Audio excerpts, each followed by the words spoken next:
O Senhor esteja convosco. Ele está no meio de nós. Proclamação do Evangelho de Jesus Cristo segundo Marcos. Glória a vós, Senhor. Naquele tempo, os apóstolos reuniram-se com Jesus e contaram tudo o que haviam feito e ensinado.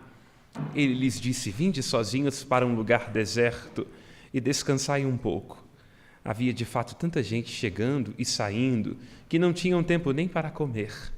Então foram sozinhos de barco para um lugar deserto e afastado. Muitos os viram partir e reconheceram que eram eles. Saindo de todas as cidades, correram a pé e chegaram lá antes deles. Ao desembarcar, Jesus viu uma numerosa multidão e teve compaixão, porque eram como ovelhas sem pastor.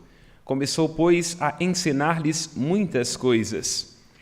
Palavra da salvação. Glória a vós, Senhor. Pelas palavras do Santo Evangelho, sejam perdoados os nossos pecados. Amém. Podemos nos sentar. Estamos finalizando nestes versículos a carta aos Hebreus, um trecho das Sagradas Escrituras poético e lapidar. Poético porque nele se recolhe a experiência de suor, de lágrimas e também de perseverança dos homens e mulheres que confiaram em Deus, e quem confia em Deus não pode ser confundido ou se enganar.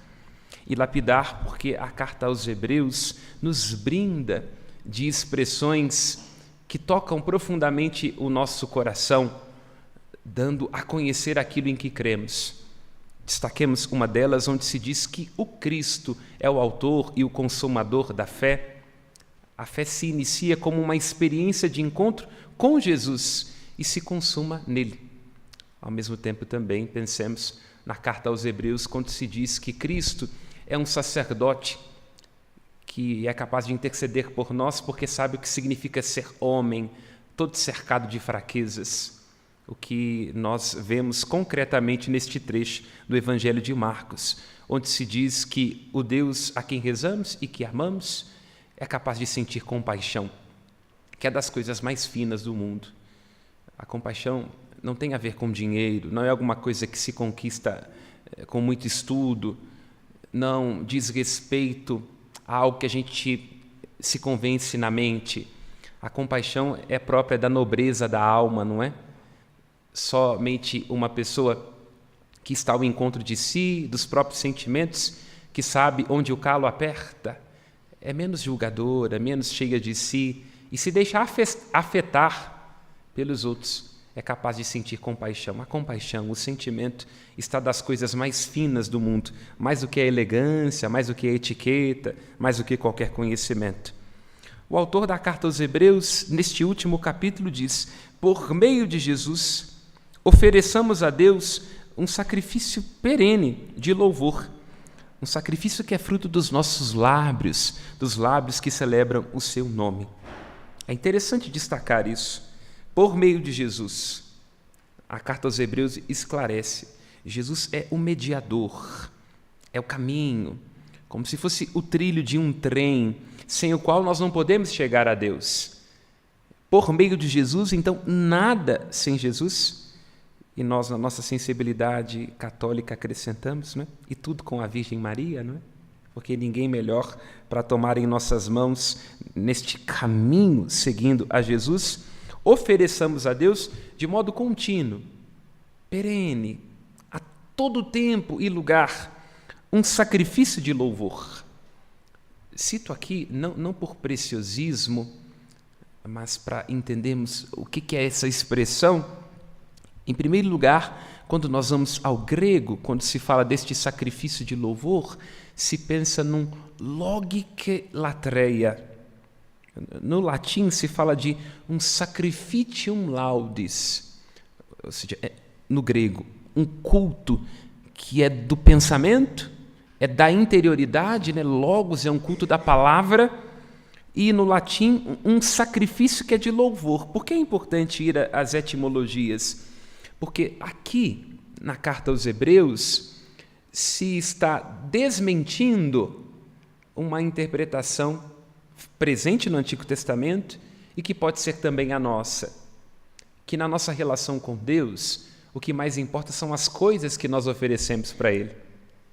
Então, o que importa no sacrifício não é aquilo que nós fazemos externamente, não é a vela, não é o voto, não é o rito, mas é aquilo que nós trazemos de interior dentro de nós mesmos. Por isso, é um sacrifício que não tem a ver com coisas sendo oferecidas, com ritos sendo oferecidas. Não que nada disso seja importante, não seja importante, tudo isso tem a sua importância, mas só faz sentido se der testemunho de uma coisa interna. Basta traduzir isso nas nossas relações, que nós vamos entender muito bem esse movimento do Antigo Testamento, onde Deus vai dizendo que Ele não tem muito interesse com sacrifícios externos, que o que importa não é oferecer o sacrifício de bois e de carneiros, mas um sacrifício de louvor. Traduzimos isso na nossa vida. Como é que a gente sente quando uma pessoa diz que nos ama e dá coisas de si, mas não dá a si mesmo? Inclusive, esse pode ser o termômetro de que o marido fez besteira, não é? Ele chegar de uma hora para outra com um buquê de rosas. Você vai se perguntar, mas nunca foi disso, por que agora vai ser? Então é isso que a carta aos Hebreus está dizendo, que o exterior ele tem que ser um eco daquilo que é interior. Não pode haver um divórcio entre aquilo que nós apresentamos a Deus e a nossa interioridade, aquilo que não pode ser tocado. Por isso, um sacrifício de louvor, que é íntimo, que não pode ser tocado, é um culto em espírito e verdade e, por isso, mais autêntico. E cada um de nós olhe para a própria vida, porque nos afazeres cotidianos, no silêncio da nossa casa, nós temos que continuamente oferecer a Deus sacrifícios de louvor. Ou seja, é um fazer sagrado, no cuidado daqueles que estão confiados a nós, na prática do esporte, na busca da qualidade de vida, sendo gentil, nós oferecemos a Deus um sacrifício de louvor. Este sacrifício de louvor, insiste o autor da carta aos Hebreus, é um fruto dos lábios, e é bonito isso, sobretudo as mulheres na sua sensibilidade, porque nós homens somos capazes de amar de um jeito mais prático, né? Então, quando um homem tem que dizer uma coisa para o outro homem, basta os gestos, né?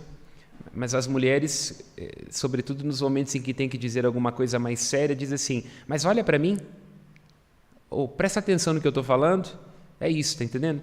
Porque nessa delicadeza do olhar que se deixa encontrar, de dar ao outro o privilégio da escuta, está a coisa mais importante.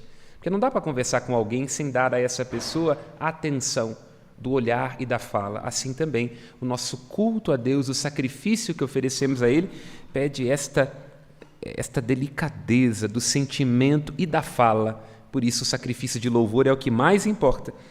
Porque nos lábios que louvam a Deus e falam o nome de Jesus Cristo, está aquele culto em espírito e verdade de que fala, por exemplo, o Evangelho de João. E insiste a carta aos Hebreus, que nós não podemos nos esquecer do bem e da comunhão, porque estes são sacrifícios que agradam a Deus. Então, oferecer a Deus nossa interioridade, nossa alma, este é o sacrifício que o agrada, ao mesmo tempo também que temos que oferecer a Deus o bem e a comunhão. Faz bem a nós fazer bem a outras pessoas. E onde quer que nós estejamos fazendo bem a alguém, ainda que seja com um copo de água, lembra as Sagradas Escrituras, ali há uma oferta a Deus. Não oferecemos a Deus apenas nossas orações, rezadas de madrugada, os nossos grandes sacrifícios, mas na gentileza de fazer o bem, ali está um sacrifício de louvor. Sobretudo se a gente estiver fazendo bem para alguém que não pode nos retribuir. Aí é grande a nossa recompensa no reino dos céus. Porque, como diz os provérbios, né? Quem se compadece do pobre está emprestando para Deus. É bonito isso, né? Lá onde nós estivermos sendo compassivos com alguém que nos pede de comer, estamos emprestando a Deus, né? E Deus costuma pagar com grandes juros, não é? Ele é muito exagerado no seu amor quando nos recompensa a bondade. E, ao mesmo tempo, a partilha, a comunhão, que é uma palavra muito escassa nos dias de hoje, onde a gente quer o tempo todo reter e reivindicar. A gente não tem mais mesa, não é? Não tem mais broa de café oferecida para as amigas, não tem mais tempo para se encontrar. Então significa que estamos mais afastados de Deus e deste sacrifício de louvor. Porque lá onde houver mesa, partilha e generosidade, aí está um sacrifício de louvor que agrada a Deus. Por isso retomo. Na nossa interioridade, naquilo que temos de mais pessoal, há um sacrifício a ser oferecido a Deus. Nos esforçando para praticar o bem, há um sacrifício a Deus. E lá onde nós partilhamos, onde nós dividimos, e há divisões que multiplicam, não é? Aí nós estamos oferecendo um sacrifício a Deus. Mas poderíamos, neste momento, irmãos e irmãs, se nos faltar entusiasmo, ou se formos maduros, né? Porque alguém maduro desconfia de si. A gente pode se perguntar, mas como é que eu vou poder fazer o bem, né? Porque há momentos em que é tão difícil ser bom, tão difícil ser generoso, é tão difícil não repetir aquele dito, né? Se a questão é farinha ou meu pirão primeiro, né? Como é que nós vamos dar conta? Diz o autor da carta aos Hebreus, no versículo 20. Olha que preciosidade, versículo 21, aliás, que preciosidade. Deus vos torne aptos a todo bem, para fazerdes a sua vontade, que Ele realiza em nós o que lhe é agradável. Deus vos torne aptos a todo bem, para fazerdes a sua vontade, que Ele realize em nós o que lhe é agradável. Ou seja, não somos nós que vamos fazer sozinhos, mas é Deus que realiza em nós. Então, não é fácil ser bom, não é fácil partilhar, não é fácil colocar um pouco de lado a nossa própria vontade, o nosso próprio querer, para sermos generosos com os outros. Mas lá onde não for fácil e nos faltar forças, é Deus quem realiza. Por isso que essa seja doravante a sua oração nos momentos mais difíceis, pedindo ao Senhor que possa agir em sua vida, com as graças necessárias, com a força necessária para oferecer a Deus um sacrifício de louvor, de bem e de partilha. E quem nos ensina isso é Nossa Senhora. Porque se estamos atentos ao Evangelho de Lucas, quando o anjo a apresenta a Maria, um pouco meio como Tom Cruise, uma missão impossível, ela disse, então eis aqui a serva, que se faça em mim segundo a sua palavra. Ela não diz eu vou fazer, eu dou conta, eu já sei, pode deixar comigo. Ela diz que se faça em mim. Ou seja, Maria entende que o que há de mais importante para que a obra de Deus ocorra em nossa vida é a disponibilidade, para que sejamos um veículo da graça divina e Ele seja a força de nossa fraqueza. O apóstolo esclarece isso na carta aos Filipenses, capítulo 2, versículo 13. É Deus quem opera em nós, tanto o querer quanto o fazer. Então, se houver na sua vida uma dificuldade de fazer alguma coisa boa, se muito custar, e é justo que muito custe o que muito vale, deixa Deus fazer. Peça a Ele, não é? Que Ele faça, que Ele conduza, que Ele instrui. Nós recebemos poucas graças porque pedimos mal. Não damos a Deus espaço para Ele ser Deus. Porque esse é o emprego de Deus, né? Ser a força da nossa fraqueza. E, claro, num rápido olhar sobre o Evangelho, vemos, não é? Quando Jesus olha a multidão que tem fome, nós vemos que Deus sabe aquilo de que nós precisamos. Então, quando nos falta, Ele tem o seu olhar, versículo 34, o seu olhar de compaixão, não é? E é capaz de nos dar aquilo de que necessitamos. Rezemos então, irmãos e irmãs, com a Virgem Maria, a Senhora da Piedade, que o Senhor nos olhe com o seu amor e que, doravante, esta seja sempre a nossa oração. Senhor, fazei-nos bons, generosos, capazes de partilhar, fazei-nos bons e que, de preferência, a gente não saiba disso, para não ficar muito vaidoso. Louvado seja nosso Senhor Jesus Cristo. Para sempre seja louvado. Aos céus nossas preces.